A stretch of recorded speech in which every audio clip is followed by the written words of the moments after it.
Hello and welcome to Matthew chapter 5. I'm not at work today, so it's a little different. Plus, it snowed. So, well, we're here in Matthew chapter 5, and it begins with the Sermon on the Mount. Or it ends with the Sermon on the Mount too. The next couple chapters are all the Sermon on the Mount. So, I think I'm going to do this kind of backwards. The Sermon on the Mount begins with something called the Beatitudes, which is a word that means like extreme blessings or blessings from God. And so what he says after that is he kind of goes into these laws that they had in the Old Testament. In the Old Testament, they had the 10 Commandments, and then later on they kind of gave little summaries for the Old Testament because they were like, I don't know, these are too broad, they're too difficult, you know? Like, what does it mean when it says do not covet, what does it mean when it says don't kill? And so they say, okay, we need to come up with further things, to kind of explain that. And so they kind of made a law that was kind of like an understanding of how to do the first law, but they found that they couldn't do that.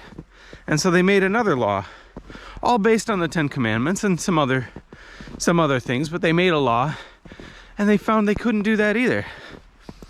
And so every time they make a law, they find we want to do this, but we can't. And so Jesus comes and he says, don't think that I've come to take away any of that law. In fact, I haven't come to abolish the law, but to fulfill it. And I guess what he meant by that is, the law, when it says the law, it's talking about, the first 5 books of the Old Testament, Genesis, Exodus, Leviticus, Numbers, and Deuteronomy. And I'm gonna go through this fence here. Whoa! So he's like, I haven't come to abolish the law, but to fulfill it, which is true. He is the fulfillment of that law. And more than just the prophecies that were in the law, he is the way that they can actually survive, maybe, by the law. And because it was understood that to break some of these laws was the penalty was death, and they were really quite difficult. So Jesus comes and says, not only am I not abolishing the law, I'm going to show you that I have even a higher standard. And he says, you've heard it say, don't kill, or don't commit murder. And he says, but I say, if you ever look at someone in anger and you say, you fool, you have committed murder in your own heart. And he's like, and if you have said, don't commit adultery, but if you ever look at a woman lustfully, you have committed adultery in your heart. And so he's saying the root of all these major sins that I'm talking about is these sins in your heart that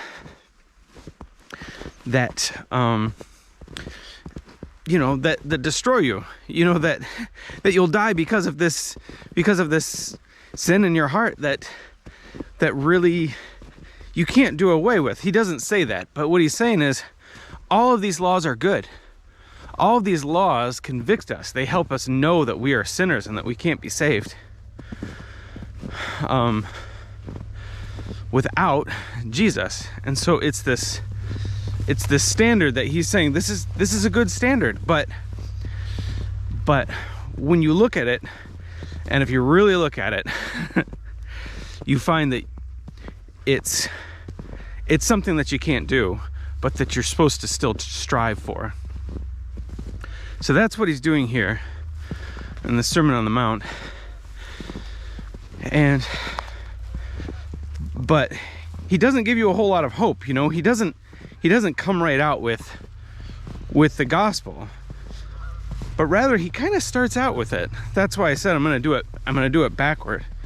You know, he gives all these rules that you can't attain, but before that, it said something that I think was really interesting. And there's a couple of sermons that I was listening to in preparation for this, and one of them was by Tim Mackey. He's the guy that is one of the co-creators of the Bible Project, and he just did a really good job. So I'm going to put a link to that in the description here.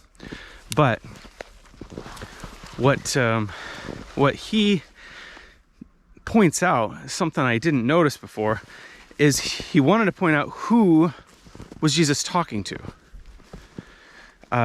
And in the previous chapter, it said that these crowds were coming to him. They were people that were sick, and they were lame, and they were, you know, demon possessed, and people that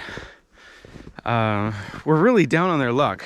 It was probably, you know, poor people. It was probably marginalized people. It wasn't the upper, you know, the upper class that was coming out to him.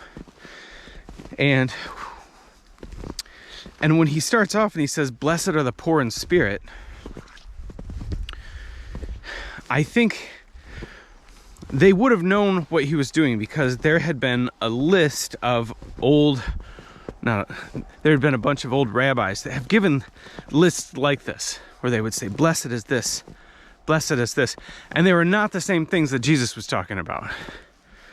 They were saying, you know, blessed are those who are more powerful, because they are able to, you know, they're able to stay on top and crush their enemies. You know, they would say things like that. And Jesus comes out and he says, "Blessed are the poor in spirit." I'll highlight that one because it's the first one. He says, "Blessed are the poor in spirit." I feel like that is, when I think of someone poor in spirit, I think of someone who is maybe a member of AA, or they call it AlAnon these days, and they've kind of built their life on their sobriety, and for a long time they've been sober, and then they've relapsed, and so even now that they've based their life on sobriety, they, you know, they're back at square one, and they just think, what am I good for? You know, what, you know, I had this thing that I was now proud of, and now that's gone. And Jesus is saying, blessed are those people, the people that recognize it, not the people that hide it. The people that say, I'm gonna tell everybody that I've relapsed and start back at square one. Those are the poor in spirit. Those are the people that recognize that it's not their spirit that they're getting their worth from, but it's the Holy Spirit that they're getting their worth from. And so Jesus is saying, blessed are those people, not blessed are the people that are, you know, that are basically loved by everyone and everybody thinks they did nothing wrong. He says, blessed are the people that are poor in spirit. And then he keeps going, you know, blessed are the meek.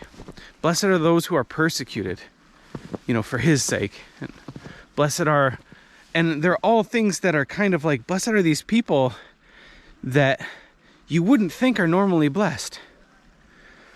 So that's what Jesus says, and it's kind of an answer to the second part, because it's like you need to rely on Jesus for your righteousness, not that not the things that you're not doing. You know, it's not, the law will always condemn you.